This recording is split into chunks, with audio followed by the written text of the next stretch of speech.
आप देख रहे हैं देश लाइव, देश की आवाज।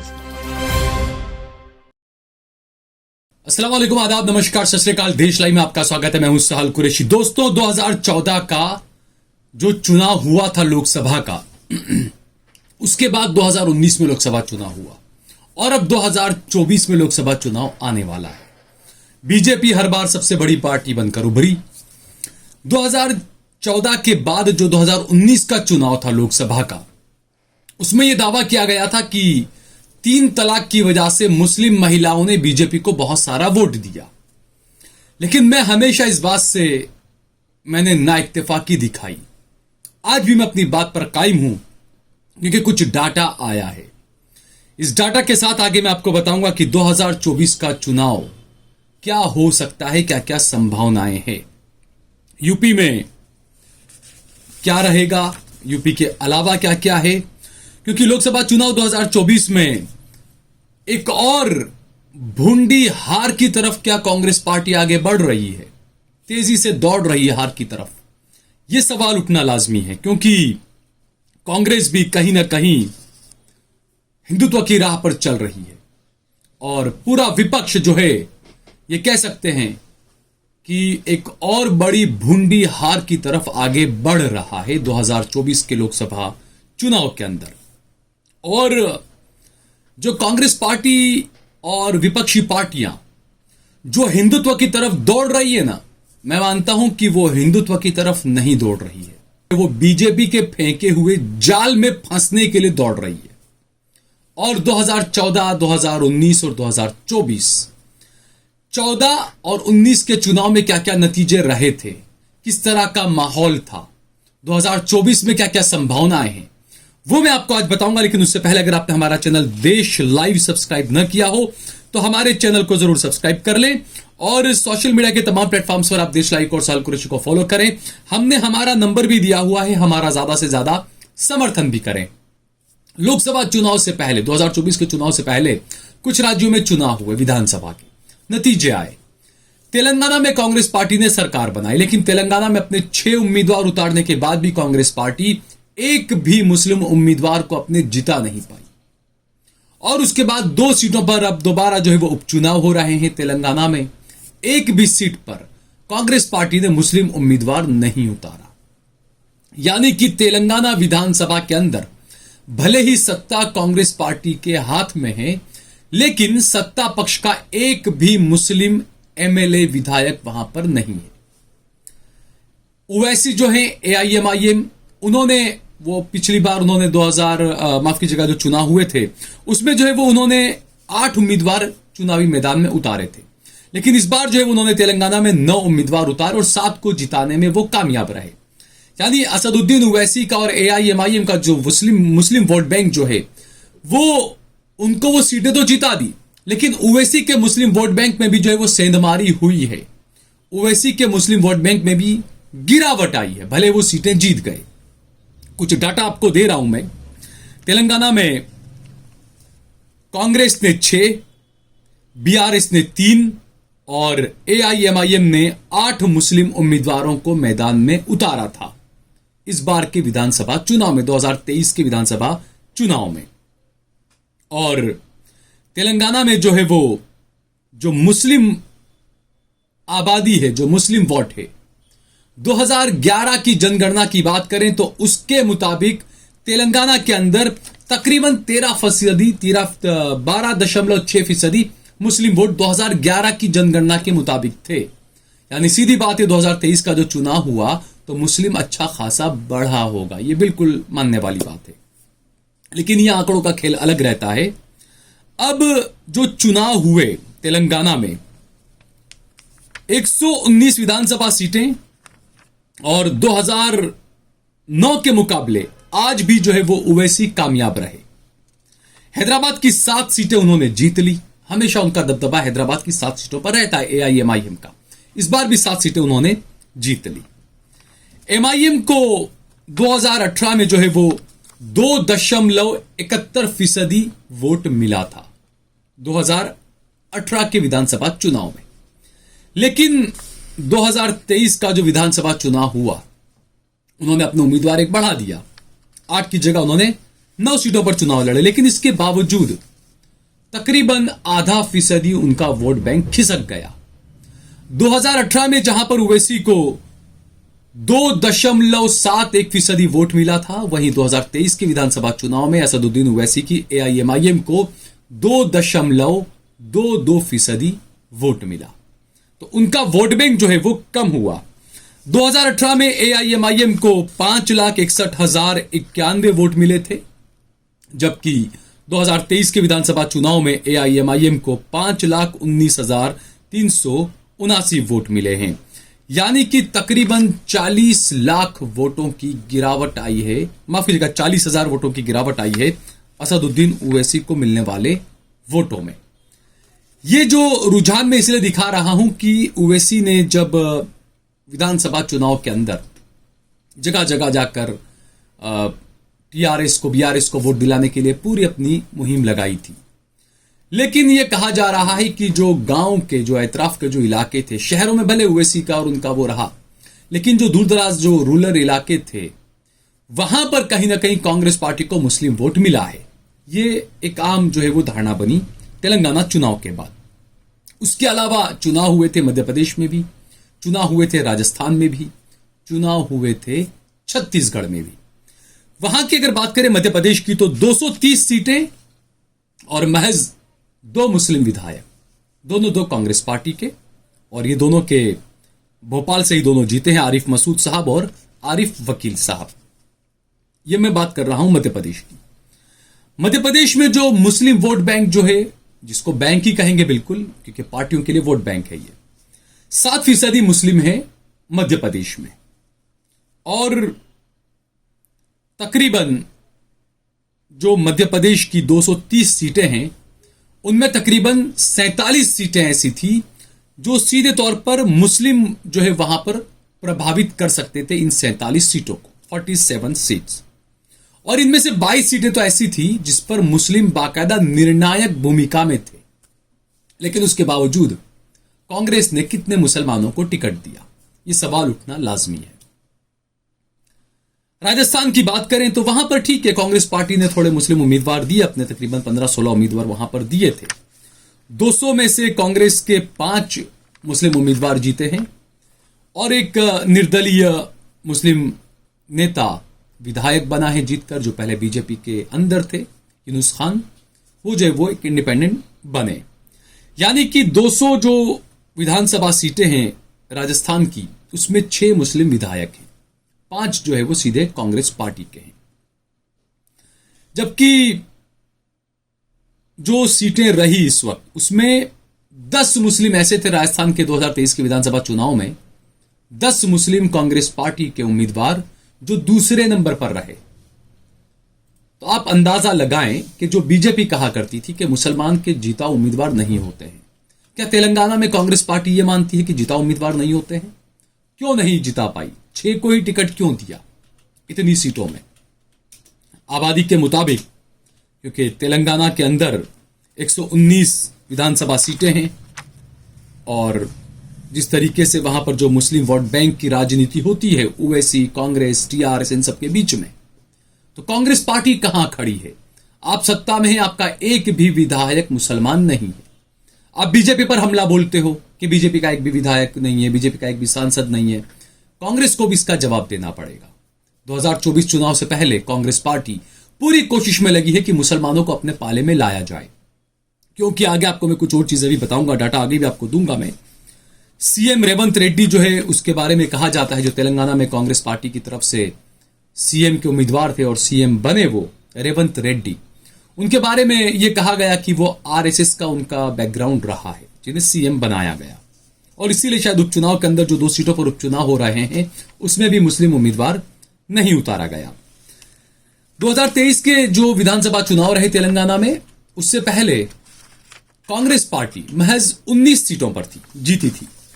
इस बार 63 सीटों पर जीतकर सीधे सत्ता में आ गई। बीआरएस 88 सीटों पर थी, इस बार जीतकर सीधे 40 सीटों पर आ गई।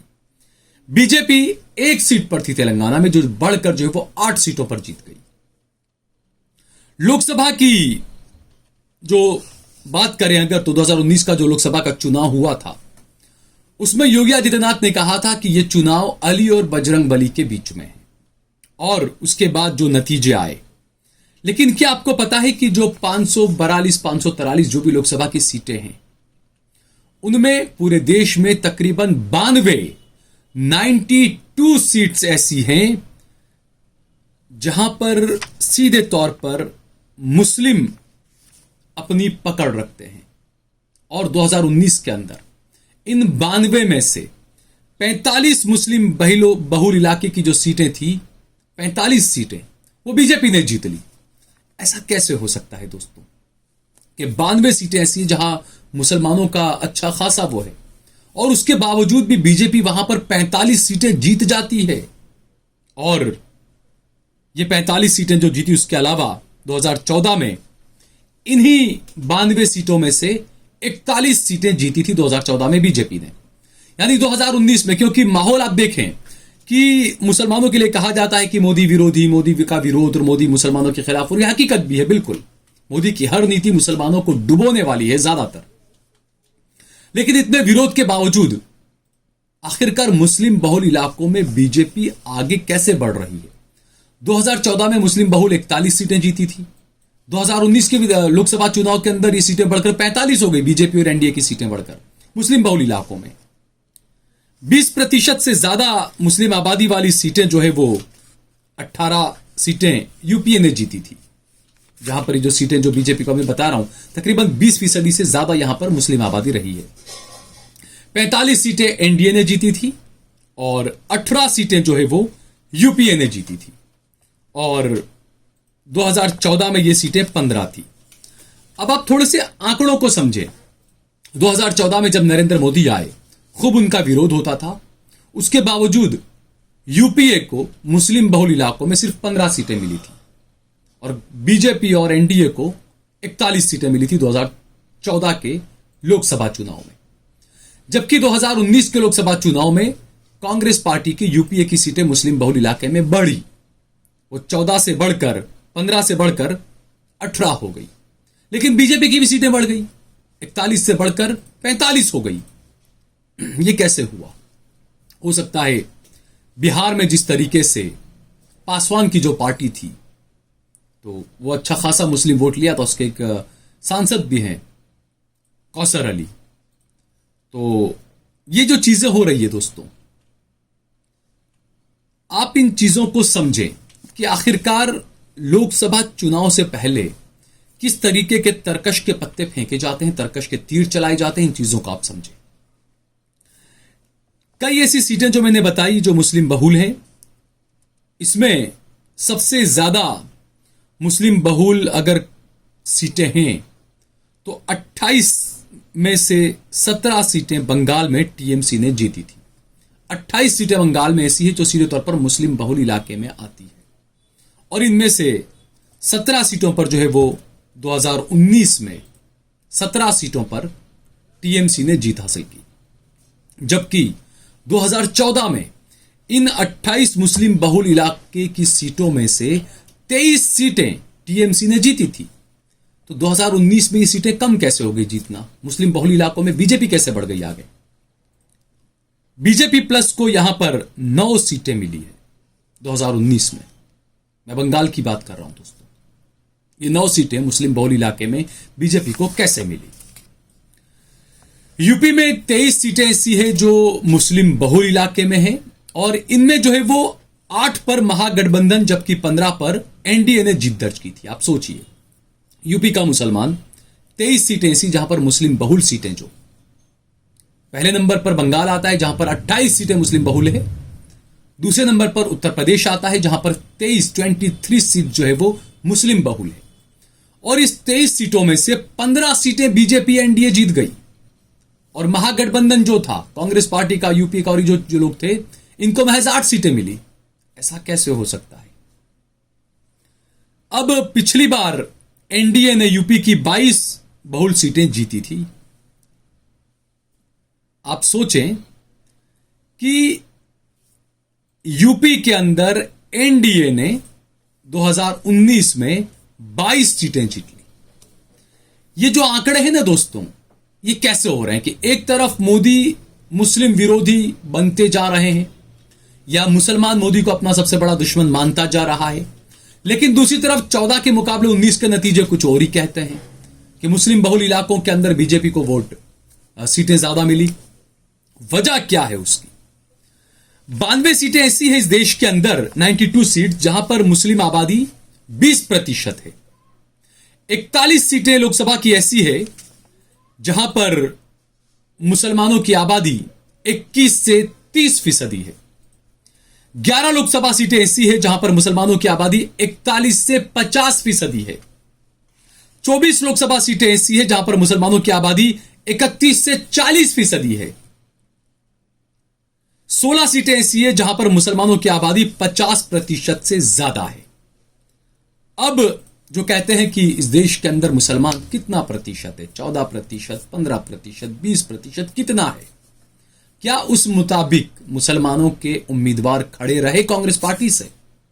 मुस्लिम वोट हमेशा बटा, 2014, 2019 अलग अलग चीजें रही, लेकिन तेलंगाना के जो चुनाव के नतीजे रहे कांग्रेस पार्टी के लिए थोड़ी सी राहत की खबर इसलिए है कि आप देखिए, जब दानिश अली को जब गाली दी गई है ना, बीजेपी के एक सांसद की तरफ से कहा गया मुल्ले, कटवे, बड़वे, तो उस वक्त राहुल गांधी उनसे मिलने पहुंच गए थे। ये एक जबरदस्त प्लान यहां पर राहुल गांधी ने अपना बिल्कुल साफ कर दिया था। राहुल गांधी अभी जो अपनी न्याय यात्रा कर रहे हैं, ये जो न्याय यात्रा है दोस्तों, ये लोकसभा चुनाव के करीब ही खत्म होगी। अब ये सबको पता है कि इस देश में सबसे ज्यादा न्याय के लिए अगर कोई तड़प रहा है तो वो मुसलमान है, वो अल्पसंख्यक है, वो दलित है।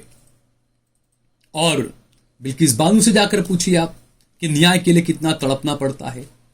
जकिया जाफरी से जाकर पूछिए आप न्याय के लिए कितना तड़पना पड़ता है। पहलू खान के घर वालों से जाकर पूछिए आप। तो राहुल गांधी ने अपना इशारा साफ कर दिया था और उसके बाद ही ये बातें होने लगी कि कांग्रेस पार्टी को इस बात का एहसास है कि सेक्युलर और जो लिबरल हिंदू वोट है वो तो कांग्रेस के साथ है ही। अगर मुसलमानों को पूरे तरीके से कांग्रेस पार्टी अपने पाले में कर लेती है तो कांग्रेस पार्टी की बल्ले बल्ले हो सकती है। राम मंदिर में जिस तरीके से शंकराचार्य और हिंदू और अलग अलग जो चीजें हो रही है सारी, और दूसरी तरफ जिस तरीके से राहुल गांधी की न्याय यात्रा जो राज्यों से गुजरेगी, तो ये वो राज्य हैं जहां पिछले साल या 2019 में या 14 में जो नतीजे रहे, जो वोट बैंक रहा, क्योंकि आप देखिए ज्यादातर मुसलमानों के जो वोट रहते हैं ज्यादातर राज्य में, उत्तर प्रदेश में, बंगाल में, बिहार में, ये वो राज्य हैं जहां पर मुसलमान ज्यादातर इलाकाई पार्टियों पर भरोसा ज्यादा करता है। जो इलाकाई पार्टियां होती है उसमें मुसलमान जो है उस पर ज्यादा भरोसा करता है कांग्रेस के मुकाबले। पश्चिम बंगाल हो गया, बिहार हो गया, उत्तर प्रदेश हो गया, तेलंगाना हो गया, कर्नाटक हो गया, जम्मू कश्मीर हो गया, ये वो राज्य हैं जहां पर मुसलमान क्षत्रिय पार्टियों को ज्यादा भरोसा करके वोट देता आया है आज तक। 2024 के चुनाव में क्या होगा वो मैं आपको आगे बता रहा हूं। यूपी में 2017 की विधानसभा चुनाव में 55% वोट समाजवादी पार्टी को मिला था दोस्तों। आप सोचिए, 55% वोट 2017 के विधानसभा चुनाव में समाजवादी पार्टी को मिला था। जी हां, वही समाजवादी पार्टी जिसने आजम खान को बिल्कुल किनारे लगा दिया, ठिकाने लगा दिया। बीएसपी को 14% वोट 2017 के विधानसभा चुनाव में मिला था। कांग्रेस पार्टी को 2017 के विधानसभा चुनाव में 33% वोट मिला था दोस्तों, और बीजेपी को 2% वोट मिला था 2017 के विधानसभा चुनाव में। 2019 में जो लोकसभा चुनाव हुए उसमें मुस्लिम वोट एसपी बीएसपी को कितना मिला पता है आपको? 2019 के लोकसभा चुनाव में 73%, 73% वोट जो है वो एसपी बीएसपी को मिला था। इस गठबंधन था, गठबंधन में लड़े थे लोकसभा का चुनाव और 73% वोट इन्हें मिला था, जबकि कांग्रेस पार्टी को महज 14% वोट मिला था। 2019 के लोकसभा चुनाव में उत्तर प्रदेश में कांग्रेस पार्टी को महज 14% वोट मिला था और बीजेपी को 11% वोट मिला था मुसलमानों का। अब 2022 का जो विधानसभा चुनाव हुआ उसके आंकड़े आप देखिए, क्योंकि 19 में लोकसभा हुआ, 22 में विधानसभा हुआ। विधानसभा में यूपी का 83% वोट सीधे तौर पर अखिलेश यादव के साथ समाजवादी पार्टी के साथ गया। 83% मुस्लिम वोट उत्तर प्रदेश का 2022 के विधानसभा चुनाव के अंदर अखिलेश यादव को मिला। 8% वोट बीजेपी को मिल गया, जो कि 2019 के लोकसभा चुनाव में, जो माफ करिएगा 2017 के चुनाव में कितना था और 2019 के चुनाव में कितना था। 2017 के विधानसभा चुनाव में 2% वोट बीजेपी को मिला था, 2019 के लोकसभा चुनाव में 11% मिला। लेकिन जब विधानसभा का चुनाव हुआ 2022 में, तो बीजेपी का वोट 11% से कम हुआ, जो मुस्लिम वोट था वो 8% पर आ गया। यानी जो ये दावे किए गए कि मुसलमानों ने वोट दिए, मुस्लिम महिलाओं ने वोट दिए, 3 तलाक के नाम पर वोट दिए, ये तमाम झूठा प्रोपेगेंडा मुसलमान महिलाओं को, मुसलमानों को और हिंदुओं को बहकाने के लिए दिया गया। हिंदू भाइयों को लगा हो देखिए मुसलमान भी अब जो है वो मोदी के साथ आ रहे हैं, जबकि ऐसा नहीं है। 2019 के चुनाव में जब 3 तलाक की बात आई, उसके बाद में 2019 के चुनाव के अंदर बीजेपी को मिलने वाला मुस्लिम वोट बैंक गिरा। 2017 के विधानसभा चुनाव के अंदर बीजेपी को जो 11% मुसलमानों का वोट मिला था, उसकी जगह पर 2019 के चुनाव के अंदर, 2022 के विधानसभा चुनाव के अंदर यह 8% ही रह गया सिर्फ। आप सोचें ये चीजें कैसे हुई। और 3% वोट ही जो है वो 2022 के चुनाव में कांग्रेस और बीएसपी को मिला था दोस्तों। 3% वोट सिर्फ मिला था। तो कांग्रेस की बहुत बुरी ये चीज कह सकते हैं कि यूपी का 2022 का चुनाव कांग्रेस के लिए एक बुरे सपने की तरह रहा कि उसको सिर्फ 3% मुस्लिम वोट मिला। मायावती को भी 3% मुस्लिम वोट मिला। जो मैंने 2019 का आपको बताया कि 2019 के लोकसभा चुनाव के अंदर मुसलमानों का समाजवादी पार्टी को, बीएसपी गठबंधन को 73% वोट मिला था, कांग्रेस को 14%, बीजेपी को 11% वोट मिला था। अगर सीटों की बात करें तो कांग्रेस पार्टी को महज 1 सीट मिली थी, जो सोनिया गांधी जीत कर आई रायबरेली से। एसपी बीएसपी को 15 सीटें मिली थी। और ये जो चीजें हैं, इसमें बीजेपी ने किस तरीके से बाजी मारी हमने देखा।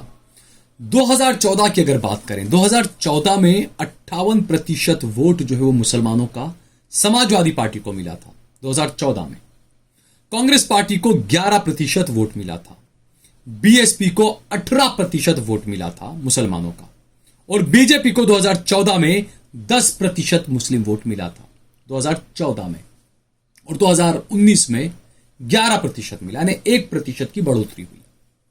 लेकिन दिखाया क्या गया कि नहीं मुसलमान बहुत ज्यादा, मुस्लिम महिलाओं ने बहुत वोट किया, यह दिखाया गया आपको झूठ। लेकिन 14 में बीजेपी को 10% मिला था, 2019 में बीजेपी को 11% मुस्लिम वोट मिला। 2009 में सिर्फ 25% मुस्लिम वोट लेकर कांग्रेस पार्टी ने 21 सीटें जीती थी दोस्तों। 2009 में राहुल गांधी भट्टा पारसोल और किसानों के मुद्दे को लेकर बढ़े थे आगे, और इसके अलावा भी कई और चीजें थी।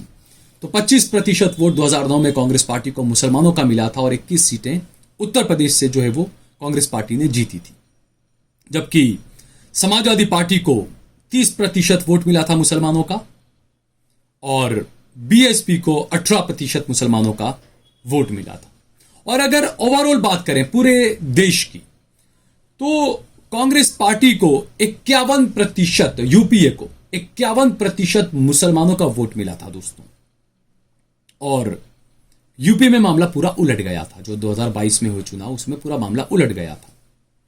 यूपी में 80 में से 65 सीटों पर जो है वो 30% मुस्लिम है दोस्तों।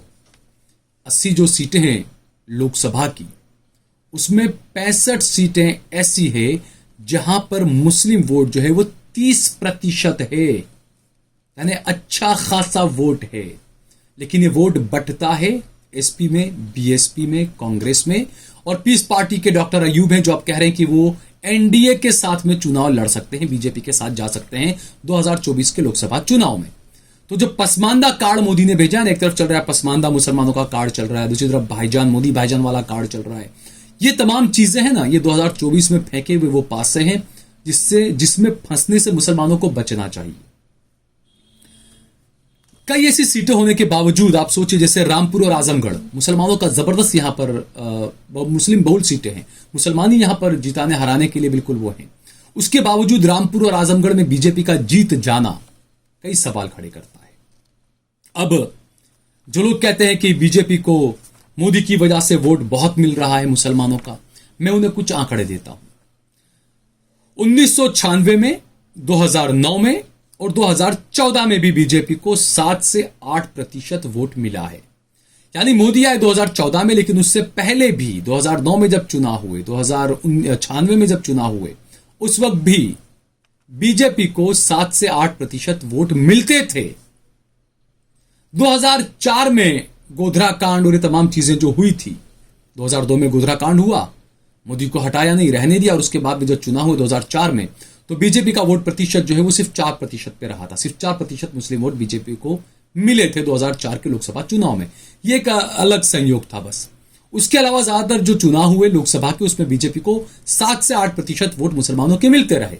2019 में बढ़कर 10% हो गए, 11% हो गए। तो ये जो चीजें, ये जो आंकड़े, इनको सबको ध्यान में रखकर कांग्रेस पार्टी ने यह तय किया, जो मैंने बताया कि जो एक लिबरल वोट है और दूसरा जो सेक्युलर हिंदू है, उसके माफ कीजिएगा, सेक्युलर वोट है और जो लिबरल हिंदू जो वोट है, उसके साथ में अगर मुसलमानों को जोड़ दिया जाए, क्योंकि मायावती से उत्तर प्रदेश का मुसलमान जबरदस्त नाराज है। उनकी जिस तरीके से बीजेपी के करीब उनका जाना, कभी भी पलट जाना, समाजवादी पार्टी की तरफ से अखिलेश यादव की छवि जो है वो अब शक के घेरे में मुसलमान देखता है। तो यहीं पर कांग्रेस पार्टी को अब उम्मीद नजर आ रही है, और इसीलिए राहुल गांधी की जो न्याय यात्रा है, यह माना जा रहा है, क्योंकि जब राहुल गांधी ने भारत जोड़ो यात्रा निकाली थी, उसके बाद काफी मुसलमानों का समर्थन काफी मिला यहां पर कांग्रेस पार्टी को और राहुल गांधी को। तो अब जो यात्रा निकल रही है इनकी, न्याय यात्रा, भारत जोड़ो न्याय यात्रा, तो सीधे तौर पर एक मुसलमानों को पूरा एक मैसेज देने की इसमें कोशिश की जा रही है। तो हो सकता है कि राम मंदिर और तमाम मुद्दे साइड में रखे रह जाएं, और हो सकता है शाइनिंग इंडिया जैसा कोई कमाल हो भी जाए, कुछ नहीं कह सकते। लेकिन जो हिंदुओं के जहन में जो जहर डाला गया है राम मंदिर को लेकर, वो अपने उरूज पर है। लेकिन जो मैंने कहा कि जो पॉलिसी और जिस मुताबिक राहुल गांधी चल रहे हैं, लेकिन दूसरी तरफ कमलनाथ जैसे कुछ लोग हैं जो अपने आप को यह बताने की कोशिश करते, देखिए हम तो हिंदू हैं, देखिए हमने तो भगवान हनुमान की सबसे बड़ी मूर्ति बनाई थी और ये तमाम चीजें। तो ये उनकी गाड़ी पटरी से उतारने का भी काम करते हैं। या क्या ये कांग्रेस की एक रणनीति है कि कुछ नेता हिंदुत्व की राह पर चलकर वो हिंदुओं को अपने तरफ लाएं, और राहुल गांधी सेक्युलर छवि रखकर मुसलमानों को, सेक्युलर हिंदुओं को और लिबरल लोगों को जो अपने साथ में लेकर आए? क्या ये कुछ पॉलिसी पर काम कर रही है कांग्रेस पार्टी? क्योंकि कई सारे ऐसे आंकड़े हैं जहां पर मुसलमान ये सोचकर वोट नहीं देता, अरे छोड़िए ना बीजेपी आएगी, क्या वोट देना। यही मुसलमान सबसे बड़ी गलती कर जाता है, और इसी वजह से मुसलमानों को आने वाले 5 सालों तक भुगतना पड़ता है। तो 2024 के चुनाव से पहले कुछ आंकड़े मैंने आपको पेश किए, कुछ रणनीतियां आपको बताया किस तरीके से काम कर रही है पार्टियां। आगे भी अब चुनावी साल है, तो आगे भी आपको इस तरह की खबरें देता रहूंगा। अगर आपको ये वीडियो पसंद आया हो तो इस पर कमेंट करें, इसे लाइक करें, इसे ज्यादा से ज्यादा शेयर करें। अगर आपने हमारा चैनल देश लाइव सब्सक्राइब न किया हो तो हमारे चैनल को जरूर सब्सक्राइब करें।